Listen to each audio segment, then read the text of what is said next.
好，大家歡迎嚟到 BG Channel，我係峰，我係 Rico。咁今日就嚟同大家講下呢個高達 Bandlist 啊，嚟緊3月27號就高達應該迎嚟第一個 Bandlist。有冇咩心水啊？我嘅心水係一定係阿寶必須死，我會話阿寶必須死，因為佢個效果太誇張啦，我覺得即係你前期坐人，跟住之後你無論係咩機體，你都可以即刻還低佢，即係只要係符合條件，你就可以即刻還低佢。咁你就算前期即係男子而家偏向速攻啦，即係世界賽你見到4強全部都係男子，即係其實基本上就鬥快咯。咁你再加上其他 dead， 其實你譬如好似紅白咁樣，你紅白白色全部都係 blocker。咁我拍得 blocker 我就預咗你打埋嚟嘅嘛。咁但係問題係你坐部機，然後即係1攻變3攻，3攻還低，然後再解咗佢。咁其實我前面拍幾多 block 都冇用咯，變咗。咁所以我覺得阿寶可能唔會 ban 嘅，但係限制點都要咯，我覺得。同埋都即係由 beta 到而家，快攻都係 keep 住係最上位，即係 beta 好01、02到而家03都好，即係只不過係換咗顏色嘅藍色快攻。係啊，即係你以前唔知咩綠色藍綠啦，係啊，藍綠又係快攻，而家純粹變咗藍紫更加快。係啊，跟住之後前期有啲機係好似8年咁樣，跟住4攻破完盾之後，後面就可以1就去打個 base 咁。即係變相咗個遊戲個性質就會好似好悶咁樣咯。即係你只要對到副快攻嘅，你只要你副牌組係大機嘅。咁你基本上你都唔會過到。不過阿寶就因為始終連帶關係要補埋，即係 RX78會渣咗，咁所以可能限係會遲啲嘅。咁即係雖然平時 Bandai 喺前期好少係就咁限卡，好多時可能都係直接 ban 咗佢。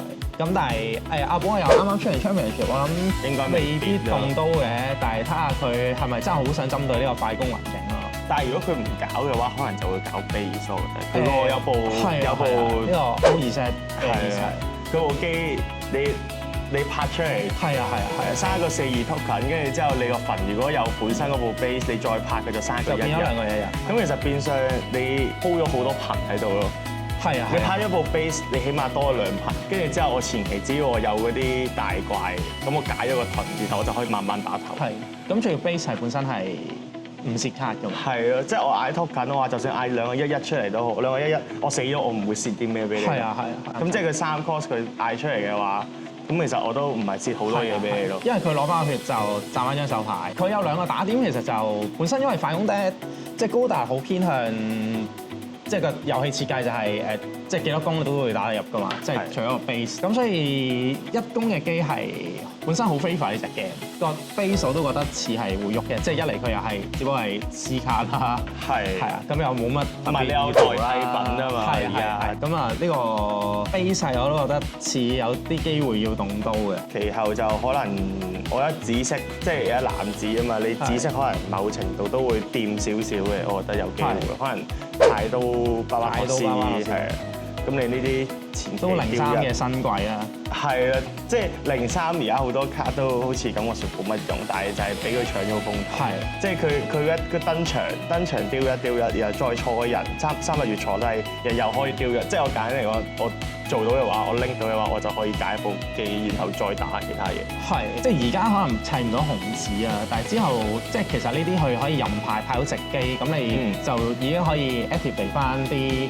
AC 戰啊咁樣，咁其實係本身張卡係潛力都幾高。假如佢係丟到真係拎到，其實佢做到嘅 combo 會好多咯。而家呢一刻就佢搭埋3個月，就可能已經揀緊一啲2血嘅機，咁都係唔差嘅本身。係其實唔差嘅，但係只不過可能純粹係你藍紫嗰個構築令到佢感覺上好似太屈機咁樣。係冇錯。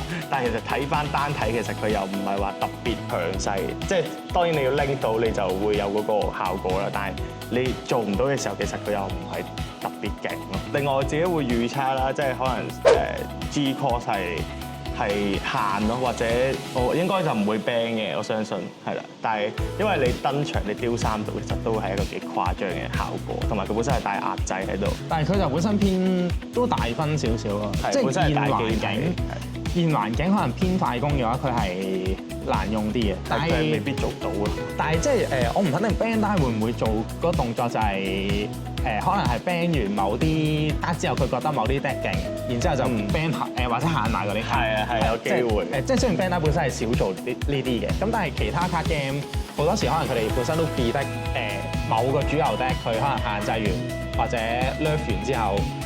某一個 deck 好勁，咁佢哋嗰個 ban 表就已經會順便去做埋呢一樣嘢，係啦，咁啊都有啲機會做呢樣嘢嘅。如果佢要限制個快攻，你一係就本身佢出卡就要出少啲2 lane 1 cost 嗰啲意義啦。佢而家其實個誇張程度係佢好似每一 set 都有一啲咁嘅機制喺度。係啊，咁即係本身出卡嘅方向可能係佢攞嚟標位咁，即係佢可能唔想出太多其他嘢，咁樣佢可能出啲白板，即係佢個原意係咁。咁但係2 lane 1 cost 本身呢一堆卡係即係阿 Human 嚟咗嘅話就會係好勁咯。咁但係佢每彈都出，咁其實佢又做唔到 ban 嘅，即係我呢個 set 可能我 ban 3個款，咁其實你每個 set 出翻我後面嘅 set 出翻咩我 set 都出換啫嘛，其實係啊，咁就唔大意思咯。同埋元祖咁樣，其實元祖你本身一開始都係講得好勁嘅，但係其實後尾你到發現都係勁喺阿寶度咯。